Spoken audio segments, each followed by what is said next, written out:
want to move on to how we touched on it there, how we're not running the NHS with social care in mind. It's all about balance sheets, and we touched on it there, and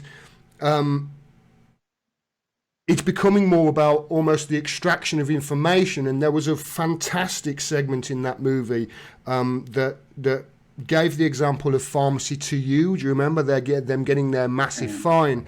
And the data systems which the GPs and other doctors use are constructed in such a way that there are multiple attempts to take that information, which may appropriately be shared along care pathways in order to help a person. These are being diverted into what are called secondary uses.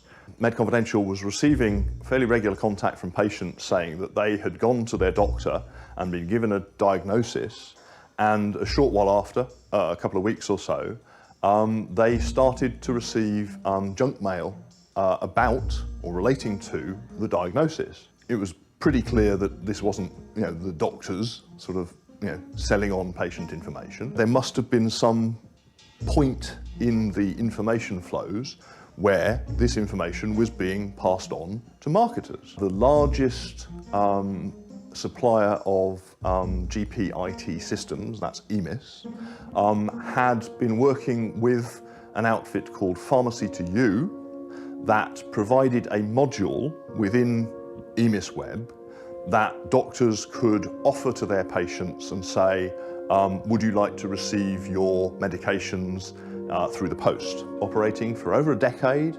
several sort of pages deep in that website were the tick boxes that you had to tick or untick in order to express your preference or displeasure at having yourself marketed. I'm really worried about this suction of data, Mohamed, because I can see it all over. There was a segment in the movie on Google DeepMind, which was extremely worrying.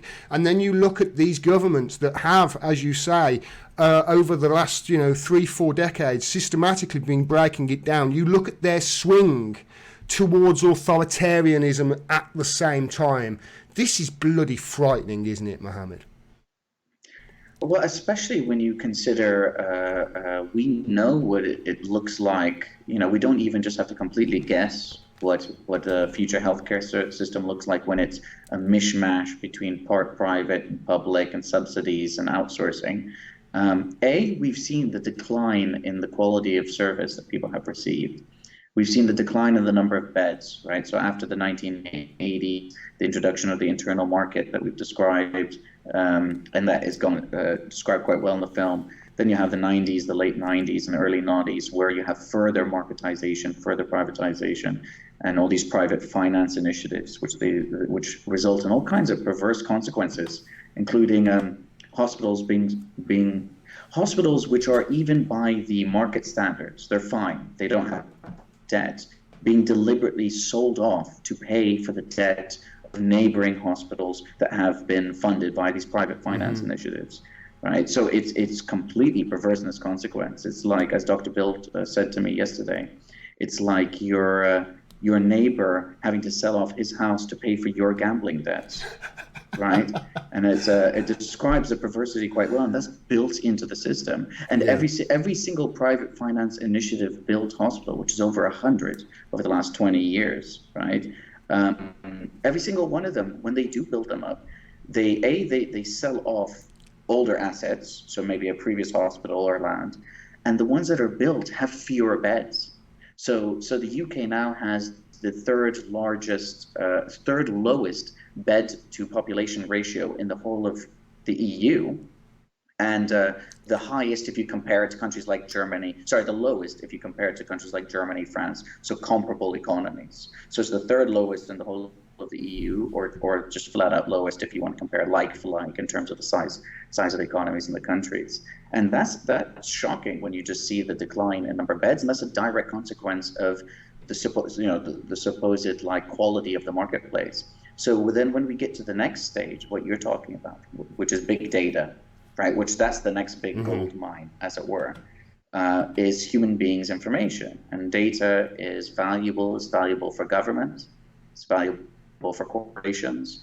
It's valuable for insurance companies if they want to decide how to calculate how much risk you pose, right, to them, so they can decide if they want to tailor make premiums to you. Health information, your health information is particularly valuable in that respect. And recently, the Financial Times did an investigation where they looked at a number of websites that are popular in the UK, including WebMD. Do you know WebMD? Yes. So WebMD, and there's a few others. And they did an investigation using a particular software. And they found that these companies, including WebMD, were sending off people's searches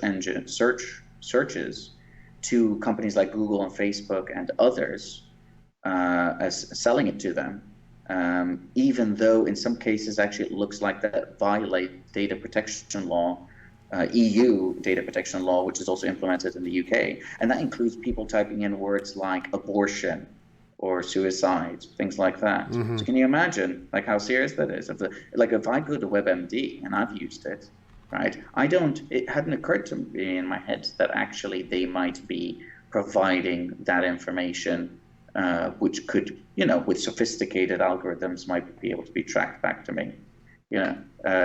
I don't know why it hadn't occurred to me, despite everything I know. I suppose I just thought, well, no, surely this would be regulated to an extent that they'd be worried about being sanctioned.